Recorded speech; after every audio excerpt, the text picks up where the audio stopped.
The Royal Rumble itself starts, and it's textbook booking. It's really good. Not a foot wrong in this. Star after star after star. I love it. Haku at one point attacks Ric Flair quite early on, and he gets a cheer. And you can see there's a moment where he just goes, what the fuck's that?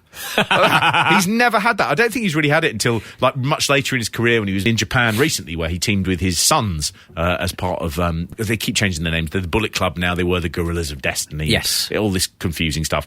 I love seeing Haku, and it's great. It's funny to see that in that Royal Rumble, out of anyone who's still sort of involved in the scene, really, he's one of the very few. He's certainly probably the last person to be in a ring and active out of everyone in that Rumble. Yeah.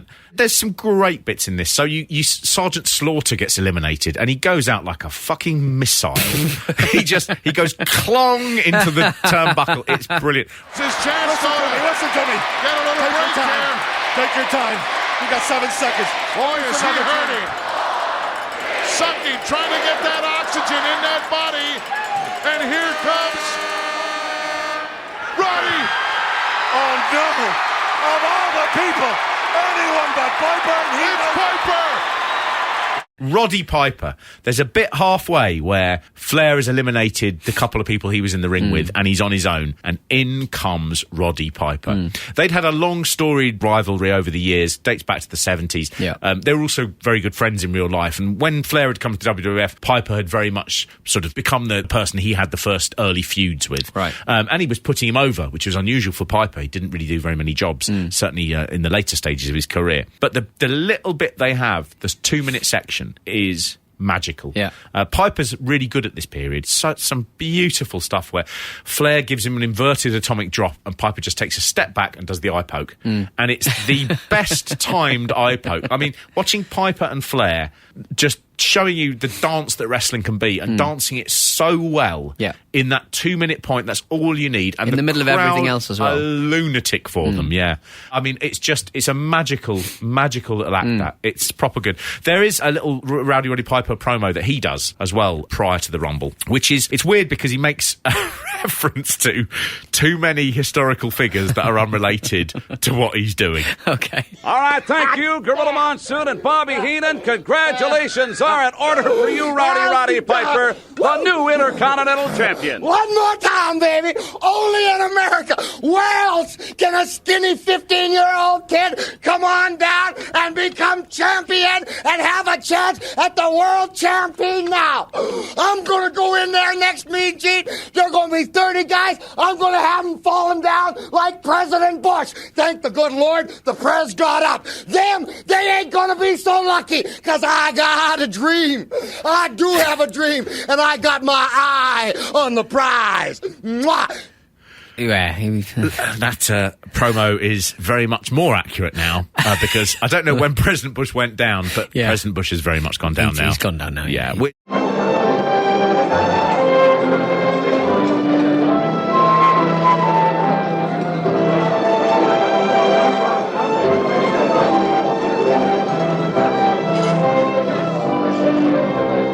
It's got a bush? What the hell? Oh, God, it's great. Colonel Mustafa comes in and Bobby Heenan, I love it, goes, Colonel Mustafa that comes in, they go, oh, he's really tough and he's really hard, and Bobby Heenan says, that's why Hussein made him a general. His name is literally Colonel Mustafa, Bobby, get that right. And then you get the big moment that everyone has been waiting for. You've got Hulk Hogan who comes in, and it is thrilling. And there is something about Hogan. Hogan is best not when he's on top. Yeah. He's best when he's taking on the unbeatable evil guys. Yeah. Now, Flair and Hogan had been a dream match. It's really hard to get across to people who just grew up at a time when Hogan and Flair had matches. For 15 years, people wondered what would happen, how they'd work together. Flair was the world's greatest wrestler. Hogan was the most successful wrestler. And there was always this sense that if you liked wrestling, then Flair was your man. If you didn't know anything about it, then it was Hogan. Right. And people dreamt about that dream match. There used to be posters in some of the old magazines where they'd do up the dream card, and it would always be headlined by Hulk Hogan and Ric Flair. Yeah. And that, when you watched wrestling, was what we were getting here. And I think this is the first time they're in the ring together on television. They've had a couple of matches in October 91, count-out victories and things, which, again, when the wrestling press covered those, they were front page, you know, the match they didn't want you to see. And when they don't even lock up. I think Hogan just begins punching Flair. Yeah. I looked at that and it brought back how exciting that was to see it live. That thrills me, that little bit. The immortal Hulk Hogan, 4 times World Wrestling Federation champion. And he's over a 5th time. And he goes right after Flair. Right for Flair. Oh, luckily the Undertaker stepped in there. It don't look good, Donaldson. Oh, it would have been all over. Please let him win it, please. I'm sorry for everything I've done, everything I've said. Please let him win it. Oh, it gets such a pop, and it's just because you know that they're going to end up together, and you imagine that Hulk's going to go quite late. Yeah, and you're seeing that Flair, okay, is the consummate professional. How has he survived this long? Yeah. How can he do it? Oh, my God. Could he be the best wrestler in the world? Oh, that's thrilling. Hogan's won the last 2 years, but he comes into this looking like he wants to win. He is still damaged goods at this point. This is all in the midst of the steroid investigations and things. Another reason, of course, why they went with Ric Flair, who was not on the juice, certainly to the extent that anyone else was. Hogan, noticeably slimmer. He slimmed down, gets a monster reaction. Interestingly, this was not, on pay-per-view, a successful presentation at all. Okay. So they had, I think it was a sellout in the arena, but the pay-per-view was really, really low. I think it was something like 40% less than the 1991 Royal Rumble the year before. So there had been a big across-the-board slide in pay-per-views, but it's just odd. Hogan was seen as being the person who shifted the needle on that, and he damaged it, really, by his things being revealed about him at this time. The final 4 in the ring are Hogan, Flair, Justice and Savage. And that is... Oh, I mean, you must be overjoyed to see your boy stinking the ring out in there. the greats. Sid just has to do a simple thing, which is he has to put Hogan out, and he does. And then Hogan grabs Sid's hand, and then Ric Flair flips him out. It's a really annoying thing that Flair doesn't look down to see that Vicious has got quite a long leg, and so as he pitches him over, it doesn't happen smoothly. No, it he looks has to quite sort of laboured, fudge doesn't it? Yeah. and it's awful. But what's really, really interesting about this little bit here is the revisionist history they did. Right. So on the network, you can hear the original commentary, but for years afterwards, on the videos and on their precursor to the network, and every time they'd show it on television, Right. they got Bobby and Gorilla to re-record the voiceover. Naughty. Why? What? You're going to find out why. All right, well, so this is the one that you saw on the night and is now back on the network. Okay. And this is the final moments where Sid is being tipped out by Flair after Hogan grabs his hand. And looking from behind. Oh, Justice got rid of Hulk. Uh-oh. I don't like the looks of things now. There are no friends. There are no friends. Only enemies. Oh, is Hulk upset? He said, you've stolen my belt. And look at this. Hulk's there, holding on, trying to pull him out. It's Flair from behind. Oh, yes, yes, yes, yes, yes. Flair did it. Yes, yes, yes. He did it. I told you, Monson. I told you, Monson. Royal Rumble. I told you. Yes, yes, yes, yes. Yes, yes, yes, yes, I told you. Where you going? The brain has just left the broadcast position. So what you get there is you get no real sort of condemnation. And what had happened is the audience had cheered when Hogan was pulled out. Right. So that didn't fit in with what they wanted on the storyline. They didn't want Sid Justice to be the popular one and Hogan to be the bad sport. So they re-recorded this piece of audio, which played out for years over the same footage. Take a look at Justice just hanging out in a corner. Biding his time here from behind. Look at this, I don't believe it. Snuck up like a thief in the night from behind and dumped the Hulkster out of there. Holy mackerel. Listen, Monsoon, he's calling him big boy. He's rubbing it in, too. I like Sid Justice. I like his style. Come on, Rick. Look at that, he said every man for himself, and yes, be a man and face the guy. At least turn around and let him look in your face when you dump somebody out. Come on, look at this. It's Flair. The big Sid out. Yes, I don't believe it. Woo! It is official. I can't believe for over 1 hour. Ric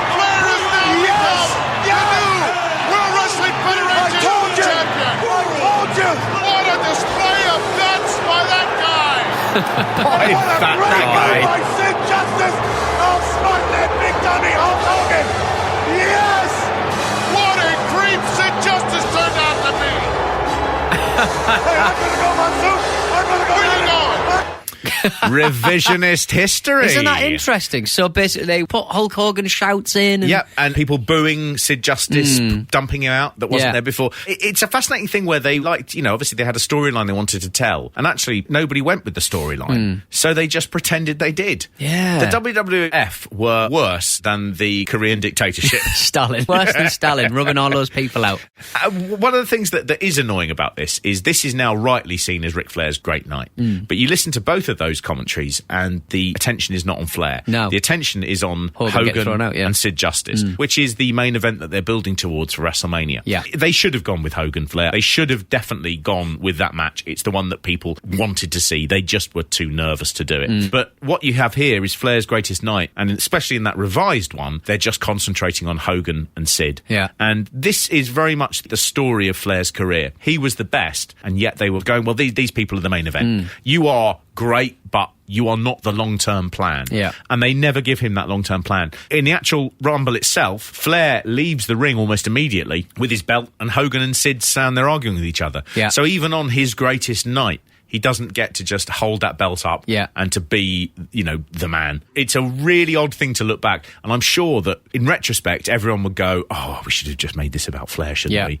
But different times. Very strange. Isn't that strange? Did you enjoy this? I really did enjoy it? this. I mean, mainly because Lanny Poffo didn't do a fucking poem, but I mean, we've gone through such a journey. Well, very much so. I know so many wrestlers now. You enjoy it and now. they were all in the ring for like one day. Like for one day only, they were all in the ring. They were back. At pretty much the top of their powers. You remind me of a sort of aging silent movie star sitting in his Bel Air mansion, covered in the cobwebs and lonely, watching on a flickering screen the women who you starred with, who once loved you and you loved them. I mean, it's sad and it's pitiful, but it's sort of kind of beautiful, Pete. Yeah, it really is. Yeah. That really was something. I tell you, the other thing is, Flair then gives, again, a career best interview. And the important thing is that nothing happened to ruin it. Like, for example, someone had a fag on.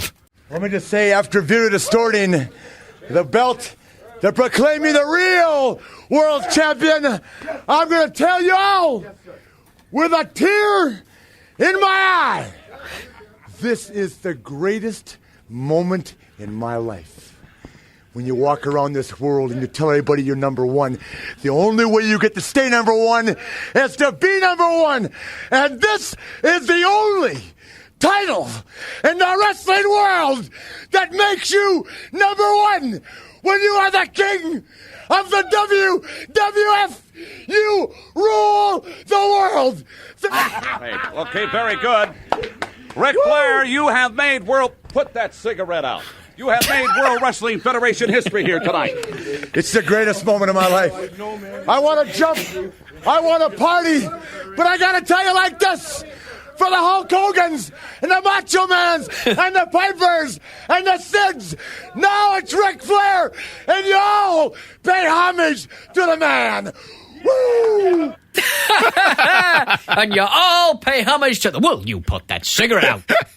Mean Gene. You couldn't even see it on screen. That was the worst thing. Yeah. I mean, I presume he's sort of saying we don't want fag smoke wafting across the screen while I'm interviewing the king. He looks furious. And after he says that, he just keeps on shooting the guy. Absolute daggers. Vince McMahon is a massive hater of smoking. Oh, really? Always has been. To the point where they sort of say, if he sees you smoking, he'll almost go, fire that guy. Yeah. He hates it more than anything else. It's a bit like Donald Trump and alcohol. You sort of go, oh, that's just a weird aberration. Yeah, all the other shit you do, and then you've got that thing. Sometimes that's a control, isn't it? Yeah. It's a bit like people who sort of go, oh yeah, well, I just, I don't do marijuana.